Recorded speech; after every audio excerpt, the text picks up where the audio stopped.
In this video, I'm going to give you a step-by-step landing page structure that you can use for your e-commerce brand to increase conversion rate from your Facebook ads traffic. And the landing page we're going to be using is one that's being used by a brand that's doing over $100 million every single year. This brand right here, Primal Queen. And just show you some proof that you can trust the information I'm going to be sharing with you in today's video.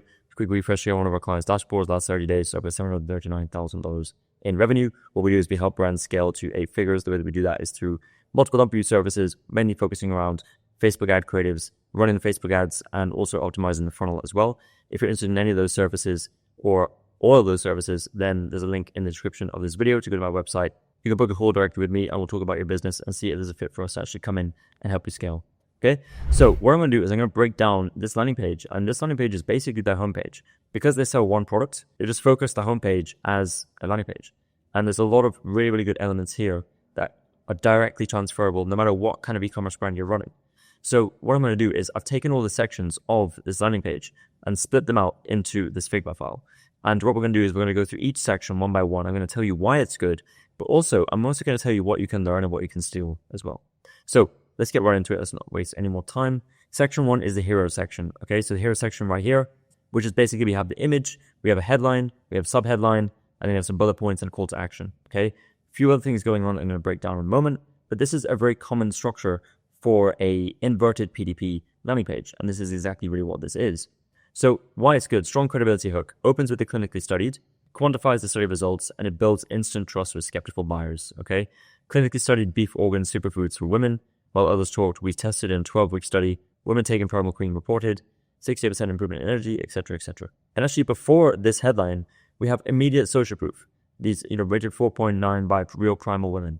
And this just adds like a little bit of an extra touch to say, okay, it's high ratings. What I would add here is maybe the number of people who've rated it 4.9.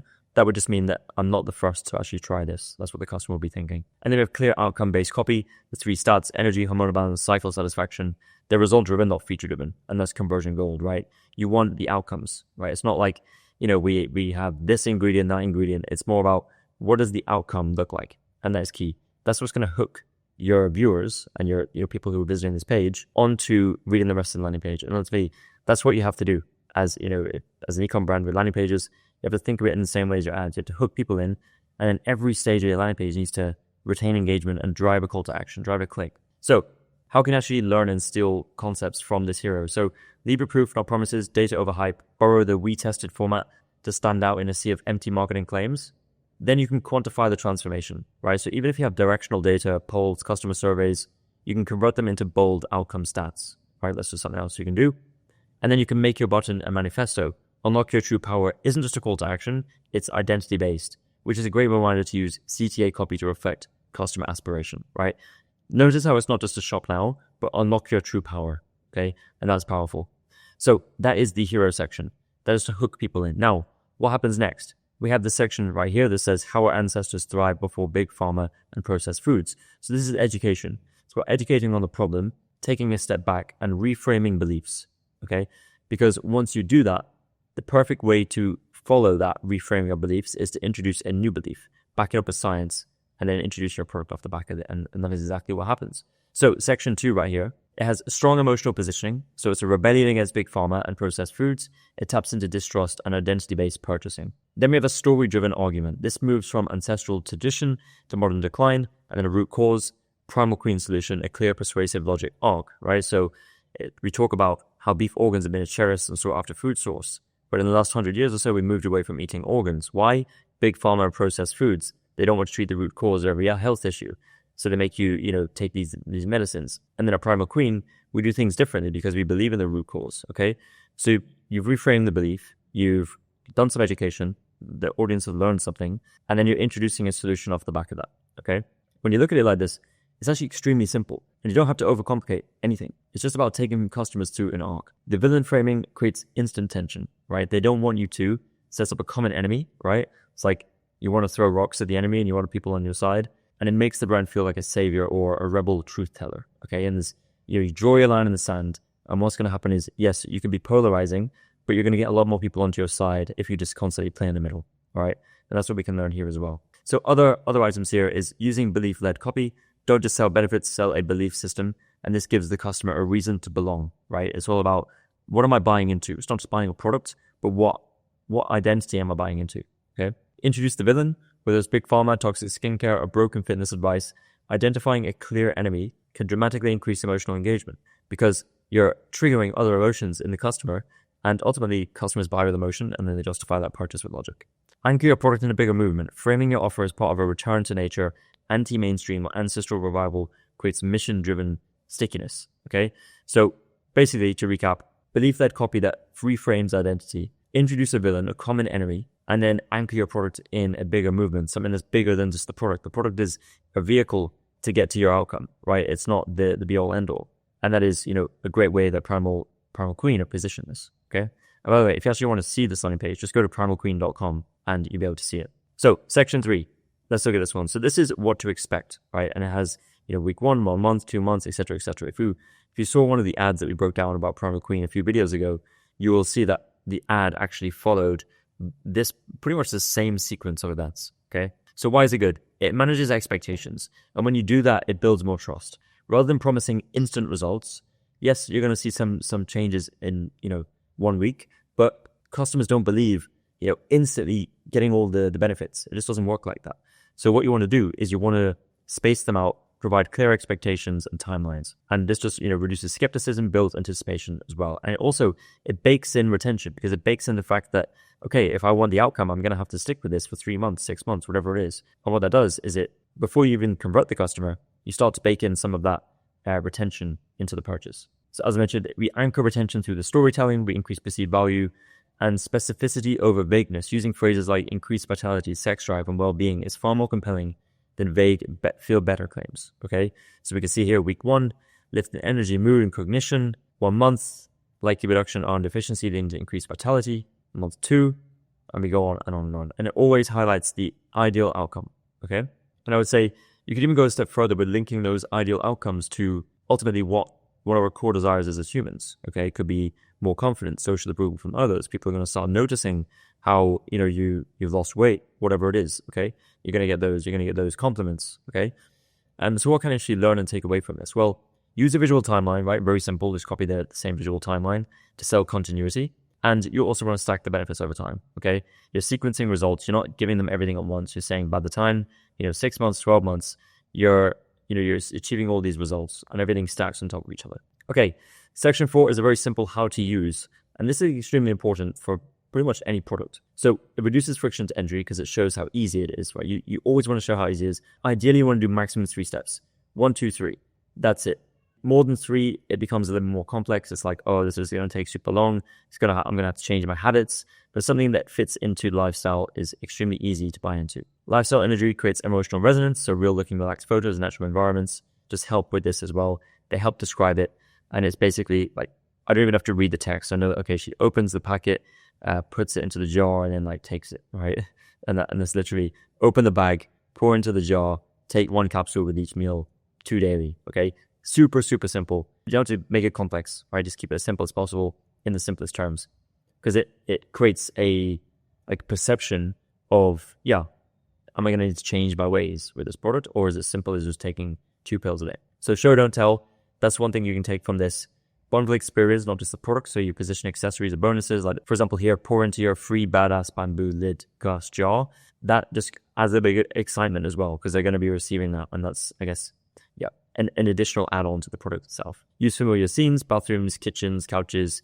You want your customer to see themselves in the experience rather than just, maybe doing a cartoon or even, not even including images at all. Right? Notice how it's on the couch, it's in the kitchen, is very familiar. Now, section 5, we have this: due to high demand and shortage of beef organs, August has a very high risk of selling out. So why is it good? Well, realistic scarcity angle, right? Shortage of beef organs, it feels plausible, feels specific, right? It's not like fake countdown timers.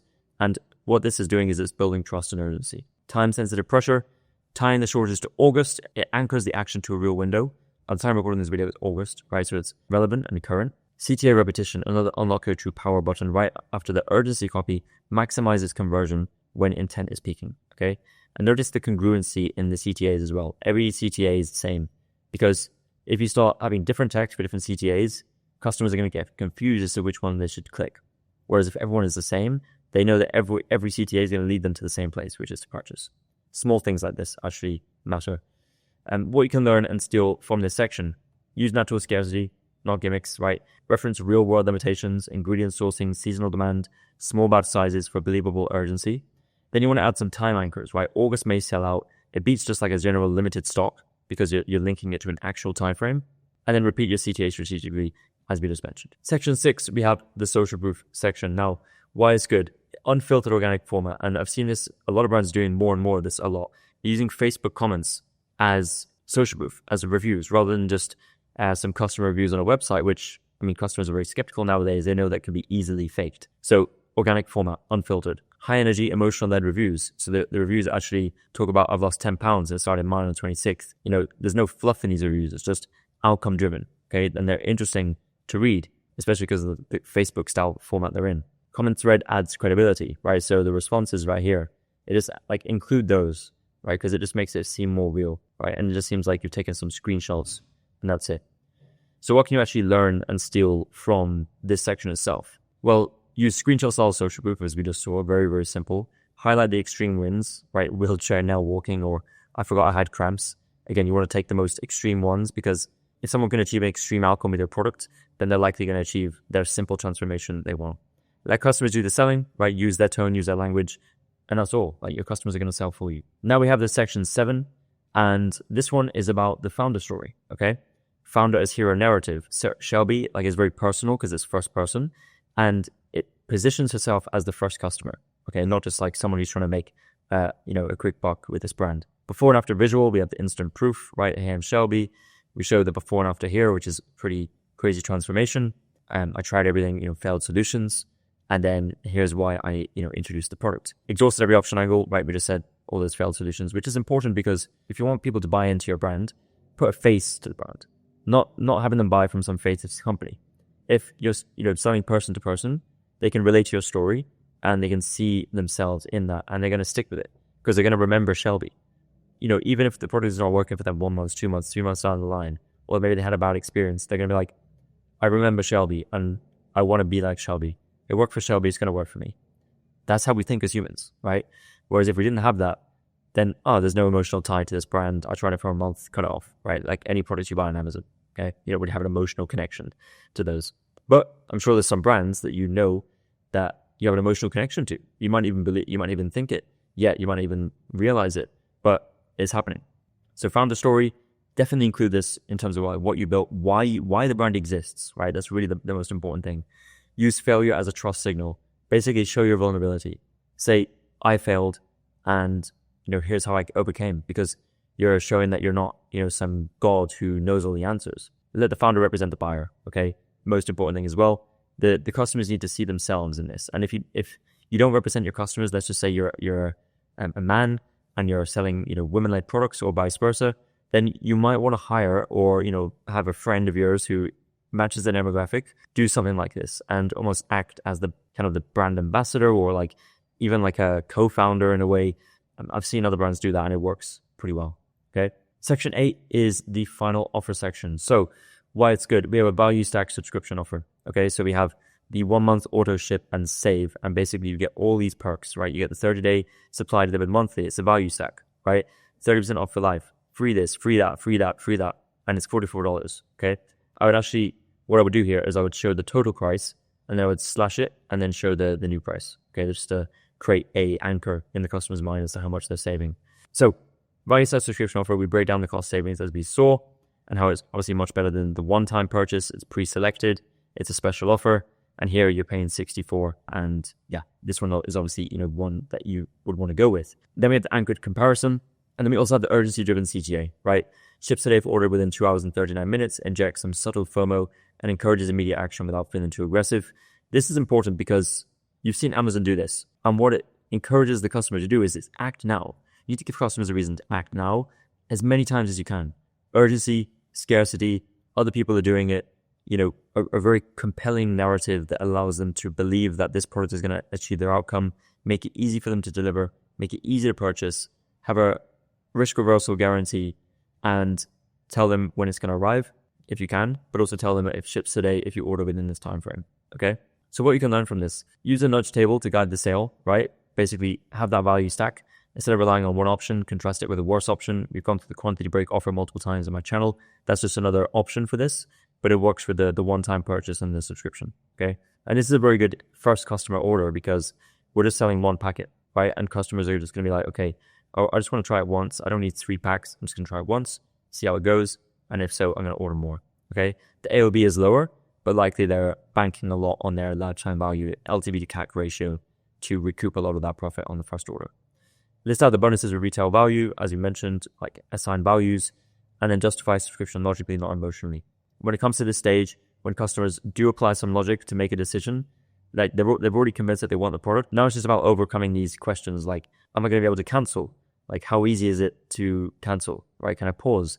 And these little friction removers are essential to converting cautious subscribers, okay? So this, quite comprehensive in terms of the page itself, but it's simple. Go to promoqueen.com, look through these sections yourselves, and come back to this video, watch it again, take notes of the sections, and specifically how you can apply things to your own brand. You can build your own page in this exact same format, and it is a recipe to increase your conversion rate and get better performance and more scale with your Facebook ads. That's it for this video. As I mentioned earlier, if you are looking for a partner to do things like this, but to also build all your ad creatives end to end, even manage your Facebook ads, then that's exactly what we do. We can just do one of those things. For example, we're doing all the ad creatives for them and they're handling the media buying in-house. That's just the structure that we work with. We can also do the media buying. We have media buyers internally, so we've been doing since 2020.